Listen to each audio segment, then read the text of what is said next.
So today we'll be talking about exercises that are really good for fat loss, especially if you're looking to lose your visceral fat, your belly fat, or fat on your back and on your hips.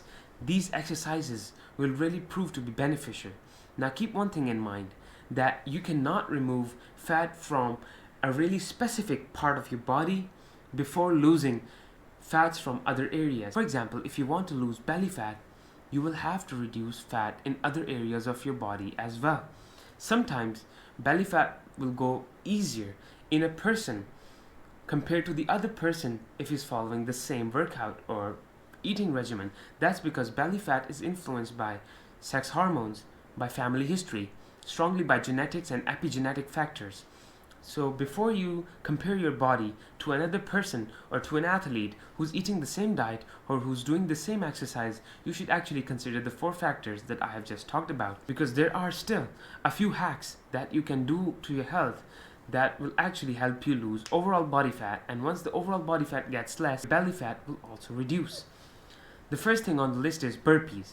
Now burpees are great variations of standard push-up because they involve all of the body.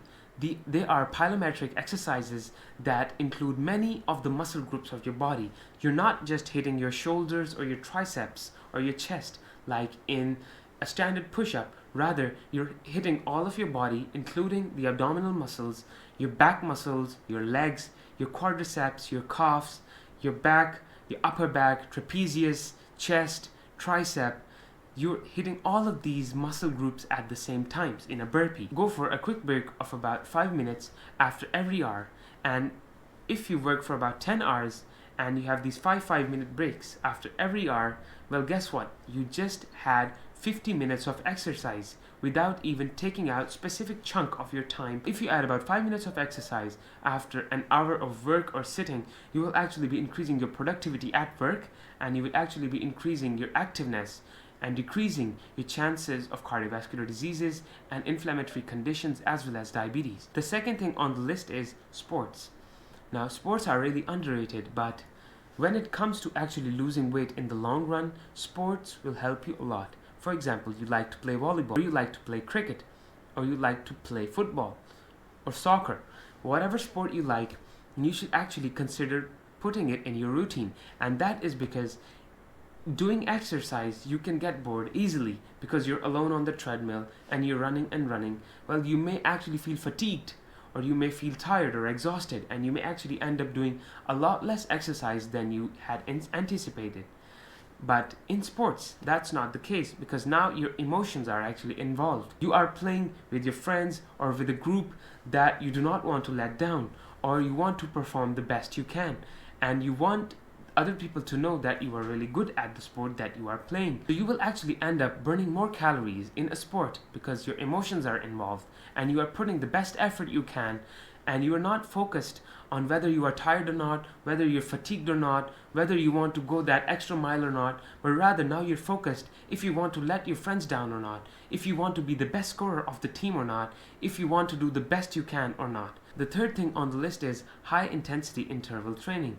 The latest research has found out that rather than going on a long walk, or rather than doing slow cardio, high intensity interval training has been proven to burn more fat percentage than the standard cardio exercises. And that is because once you get that heart rate up, it goes into a fat burning range, and now you are utilizing more and more glycogen at a faster pace. Your body will end up upregulating these glucagon receptor cells. You will actually end up burning more and more glycogen. You will actually end up depleting the fat content, and now your body will actually use all of the energy sources that are available, whether it's glucose, ketones, fatty acids, whatever it is, your body will end up utilizing all of them. So consider high intensity interval training, or if you want to do it with a group, consider doing CrossFit, or consider doing any other form of exercise that has an alternating fast and a slow component, so that you can recover in the slow component and you can burn fat in the fast component of the exercise. Fourth thing on the list is join a cycling or a running group. Once you join a cycling or a running group, you will actually have people around you that have similar goals. Now, to have people around you that have similar goals is really, really important. I was recently listening to a podcast, and it was a really brilliant neuroscientist who said one of the most brilliant words that I have ever heard. And he said that you as a person are an average of the 5 people that you spend most of your time with. For example, if me as a person spends more time with highly productive, highly energized, motivation driven individuals that want to put the best effort they can in whatever they do, I myself will actually lose my procrastination habits and will actually develop a highly focused routine that will provide the best results for me. Same goes for you.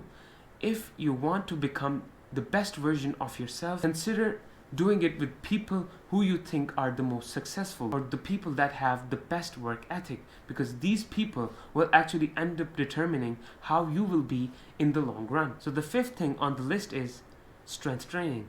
Now, if you go to the gym and just do cardio, you are actually burning calories, but outside the gym, you are not. Well, it's not the case in strength training or bodybuilding or weightlifting, because now, once you go out of the gym, your muscles that just went through that hardcore and rigorous strength training and have these micro tears inside them, they will start repairing themselves. And once they start repairing themselves, you will actually end up burning more calories outside the gym than you would actually burn on cardio. Now on cardio, you would actually get really hungry once you come out of the gym because of those really low blood sugar levels. But in weight training, because you're also releasing growth hormones simultaneously, your blood sugar levels will be really balanced. And speaking of growth hormone that is released due to weight training or bodybuilding, it's really good for you because it will actually reduce the catabolism of your muscle cells, would not produce muscle wasting that can actually happen in cardio in a fasted state. So the growth hormone will actually strengthen your bones as well. In females that have really low estrogen, if they go on a weight training regimen, they will actually increase their calcium deposits in the bone. And that's really good for females that have just gone through menopause and now they want to regain their bone capabilities and their strength. They should actually consider more on the weight training component. The 6th thing on the list is not a food, and that's why it's really, really important because you focus on it the most, and that is sleep. Sleep is your friend. You should get at least 7 to 9 hours of sleep a night. It helps your body recover, it helps your muscles recover, it helps the clarity that you want to have in the morning. If you have good sleep, it will end up reducing your cravings. They found out in the latest research that women that slept 6.5 hours a night versus women that slept about 8 or 9 hours a night, there was a difference of 10 pounds in their body weight. By having a good sleep, you would actually reduce your chances of hypertension, cardiovascular diseases in general, prediabetes, and diabetes. If you have been sleep deprived for 4 days consecutively, your insulin resistance will go up about 16%.